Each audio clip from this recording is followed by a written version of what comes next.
what are the factors that help us to prevent injuries? None of us want to be injured, am I right? Do you run because you want to be injured? Definitely not. You want to enjoy the run. And what are the factors that actually can prevent such kind of run injuries? The first one, in fact, I put down was actually hydrations, which I think Mr. Mark has just mentioned. Hydration is one of the most important things, but it's one of the most important, most difficult for us to actually to convince you. Not all runners are convinced.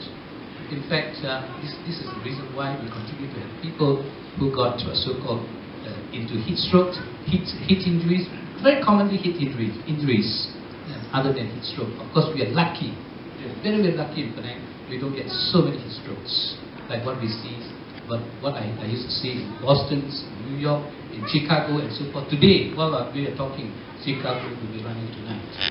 And I can tell you, if you go there and you try to, looking at the number of strokes, heat strokes cases that we have, even though they are running at a colder temperature, nevertheless, we saw a lot of what we so-called these people who collapsed because of heat strokes. I remember when we invited so-called INDA and IMS experts to come here in 1990 and 92. Before they came, they told me that, come on, you can't run the place at this kind of temperature because it's very, very dangerous. And I invited them. They came here to explain through. They found that we did not have so many what so-called heat strokes cases like what we had in New York, in Boston, and also, of course, in Rotterdam. Why is it so? I can tell you one thing. It's simply because our people are conditioned here. Number one, we are conditions.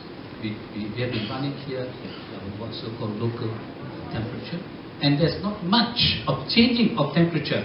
If you are in the what's called temperate zone, the temperatures are 4 seasons, and therefore you can actually come across from very cold to very hot, or from very hot to very cold. This changing weather actually disturbs, and therefore it puts us into what's called environmental stress, and therefore we tend to see more cases.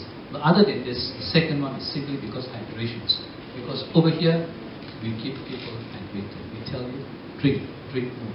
There was one year, we were short of water, I think about 4 years ago. There was every time where I think many runners suffered a bit, but I can assure you this particular year, we have increased the number of water and electrolyte stations. Make sure that all of us are safe. The second one is know your limits. The third one is listen to your body, shortening your stride. We try to actually run faster, and therefore we thought that by opening our strides, you can actually gain speed. This is where we'll come to that afterwards. And then of course the gym work to strengthen the hip and the lower limbs. We have muscle balance. Rise or price? Price because we added in the word protections. I'll come to that. Now, and another thing is to run on level surface, and then don't race or do speed work too often. We always thought that we are young and we want to do more. And stretch the back of the legs, cross training, giving active resting and recovery. Get shoes that fits and good heart. Good heart. It doesn't mean that be kind to other people. Next one, please. Yeah. Now the risk of heat stroke, as I mentioned. This WBGT is supposed to be 28. We have a formula working on this. Once it comes to 28 and above 28 degrees, in other words, we go into red zone. The time becomes dangerous. Now, I remember, in fact, in 1982, the time when I presented and saying that our Penang Marathon run will be running at around about 30 to 33 or so-called degrees centigrade. At that time, they said that you must be crazy, you should stop running, you should never run at that kind of temperature. But we did, and our cases were death. Not because of this, as I said, acclimatization. Second thing is that simply because of hydrations. Now, WBGT is actually one of the figures that has been determined by the American soldiers during the Second World War, when they actually carried out such research in Rhodes Island, trying to before they sent the army to Philippines to fight the Japanese. And then the Americans were very worried that whether their soldiers could withstand the kind of weather that we had here. And And in fact, they created a climate also called lab, and they tested this, and they found that most of the American soldiers, once it goes to 28 degrees centigrade, not our centigrade now, but actually this is wet bulb envelope temperature. We have a formula of calculating it, and once it reaches that, a lot of them get into heat problems, heat injuries, heat stress, heat cramps, and heat stroke, and so forth. And because of this, they said that 28 degrees is the cut-off line. And nevertheless, we have to do it all the time. And because of this, we shifted what's so-called the run in Penang Bridge. We managed now to shift it in the what's called very early morning run. We used to start it at 5:30, and we had a lot of cases. I can tell you today, cross my fingers. Let's hope that we are not going to face problems. But I can tell you, for the last few years, we never had major problems for our full marathon runners, because the timing, because we started in the middle of the night. Even though we know that humidity probably goes up a little bit, but nevertheless the heat stress is a bit low. Okay, the next one please.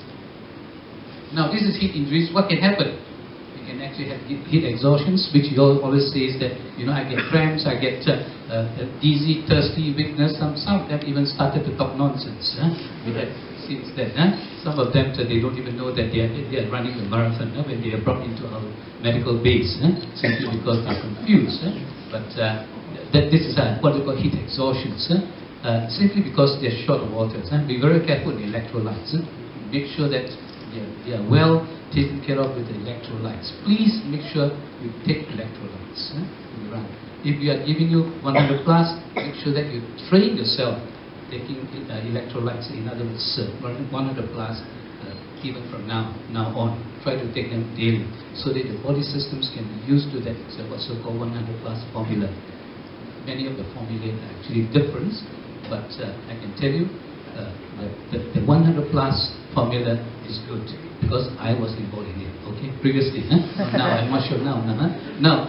So I know the formula. Okay. Now, heat stroke, very dangerous. We are given only between 19 to 20 minutes to save the person. Once we miss that, that's it. The window is over. If we manage to save the person, that person either becomes vegetations, in other words, some damage of the nervous system, it could be the brain, it could be anywhere, or what we so-called, we had a dead body, which none of us wanted it. And this is the reason why we in the medical base, we medical people are very, very worried about this. And therefore, we have today, I think this coming to erase too, we have our so-called our medical people, our first aiders and everything is scattered everywhere. This will be the first time when we're going to get a lot of ice, which we are given. In fact, one of the life-saving is always ice. Ice. We use ice to rub the body and so forth to recover. So I think so far I can tell you, we don't have many cases of heat stroke in Penang. I can assure you for that.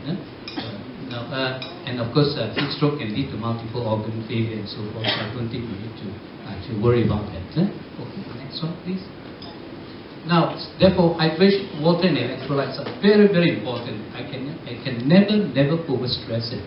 It is very important. Now, you see how Karen Low actually in the Facebook, one of them sent it to me, that how she learned how to actually grab the cup very fast without even losing a few seconds. You see how she tilted the cup towards the front so that the water doesn't spill to the back, and then that will conserve at least some of the water. There's no point for you to grab the cup and then you get half cup only. Okay. Now, next one, please. Yeah. Now, the question of how much of water is needed. Too much or too little? Too much, also a big problem. We push. Previously, in the 70s and 80s, we started talking about electrolytes replacement. And then that went on until 90s.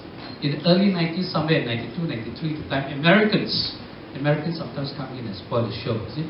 And they started by saying that, no, don't use electrolytes. And that was actually what's so-called followed with what's called the Europeans. The Europeans also started saying that, no electrolytes, only plain waters. And I think at that time, I was very worried. Because we were going to organize at that time our Commonwealth Games. And I said, no, we continue to use electrolytes. And in Penang Marathon, we continue to use electrolytes. And I remember in Kuala Lumpur, they started to use rainy water, and we got into a lot of cases. Penang, we were lucky. We had never suffered from that, simply because I continue to believe electrolytes. And now it's been proven that electrolytes is very, very important. One of the reasons why it is more important, even simply because of low, what's so-called low sodium content. If you are short of sodium, in other words, hyponatremia, which I think just now Mr. Mark has presented. What do I mean by when I don't have enough what's so-called sodium? When I don't have enough sodium, there will be more water in my body than what's so-called necessary. And this will create a swelling effect. This will create swelling effects, and therefore my brain will swell up. Can you imagine if my brain swells up? And this is what happens when you don't have electrolytes. It's very dangerous. It's a very dangerous what's so-called spill. We had never seen this before. We started to see somewhere in South Africa with what's called the ultramarathon. Because of long running, and then they are short of, they continue to take only water but no electrolytes, the brain swells up. And therefore, the conditions of hyponatremia. And many people die because of that. Penang, we've never seen this, because we give electrolytes. So please remember, take the electrolytes. That will prevent your brain from swelling up. The thumb rule, what to do? If you are, as just now Mr. Mark has said, if you're trained, you know how much water you need. Continue drinking, don't worry. Continue. You can never overdrink here in Penang, because the temperature, the weather is such that you can never overdrink. But the thumb rule is that you must don't wait until when you're really thirsty, then you drink it whenever you can. And the type of drinks, sports drinks, the one, electrolyte drinks. We are giving you 100 plus. Previously, we used to make, when we started in 1980s, we used to give 50% of so-called sodium, this electrolytes. Or at that time we started with Pocari. Pocari, later on we moved to so-called iso-mix, and then later on now we are using so-called 100 plus. You can actually take them directly. It's quite safe. It's quite safe. Quite good. Then the organizer will be supplying more than enough drinks this year, in particular. Can you see this one? Now, overhydration, hypernatremia, which I mentioned, too much water. This is also known as water intoxication. It means poisoned by water. Water can poison you if you don't have enough electrolytes. Now you can see that here a young woman died from drinking too much water at 2002 Boston Marathon in 2002. Why 2002? Because that was the time exactly when the world, many parts of the world, in particular America and Europe, continue to believe only water and not electrolytes. Therefore, you have even people who died. You have even the 22-year-old fitness instructor died in 2007 in London Marathon, also hyponatremia. What a sad thing. So please remember that. And then INDA, which is actually International Marathon Medical Directors Associations, actually advised that you have to drink at least whenever you're thirsty, you should drink. Now, know your limit. What do you mean by know your limit? Your mileage threshold, you must know. Now you see other people are running full marathon, you say, I can run full marathon, why can't they? It is not easy. You have to really train for that.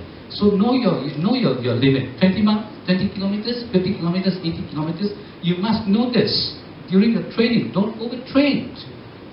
You cannot say that, I want to increase my percentage of training just simply because I like it.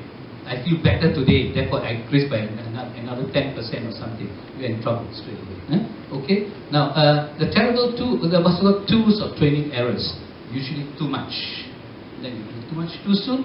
And of course too fast. Never do that. Never do that. Remember that there was also the 10% rules. In other words, you never increase anything more than 10% per week in the 16-week program. If you are fixing that, I'm going to train for my marathon in 16-week program, then never increase by 10%.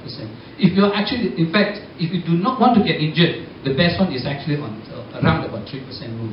In other words, doing 9 months and slowly increase by 3%. Also every week. Now, keep a training log. That's important. I do not know how many of you kept a training log. I remember the Met Bunch. Kazansi would tell you, the med bunch those days used to keep very nice lock and used to show me, and only they understood, I couldn't understand some of them because they keep so detailed, even the food they eat, what they take, and what time they sleep and so forth. My God, I can't imagine those days no wonder they call themselves med bunch. They're really crazy and they were very good. They represented Penang many places, simply because of that. So you can see, keep a training log is very important. 10 increase or 3 to 5% increase. You have to choose first. Listen to your body, that's more important. Second one is hard, easy day approach. Don't hard all the time. There must be soft days, easy days that your body can recover. Hard, easy pattern or scale back to 20 to 40% of what's called weekly, what's called regular basis, at least once a month. Don't train hard every day. You tend to get injured. Now, mileage is not the only issue. A lot of people thought if I run the mileage, then I'm okay. It is not the mileage. It is actually smart and intelligent running that actually will prepare you to be able to compete in any marathon. Now, over-aggressive approach. For example, I want to do hill running, want to do interval running, trail running, or any changes in what's called training habit, simply because my friend wants me to do that, or because today I feel like running the hill, go and get injured. There's no point. There's no point to get injured by changing a pattern. Now keep detailed logs and look for a pattern. Look at the detail. Your log will tell you where there's a changing in pattern straight away. It will guide you through. Now take time to return to your usual training routine and level. That's important. Once you're injured or whatever it is, don't say that I used to train what's so-called 30 miles per week. Now I want to straight away go back to 30 miles. It's impossible. Your body has become weaker now. Therefore, you have to tail down a little bit and then adjust it slowly so that you can regain your level.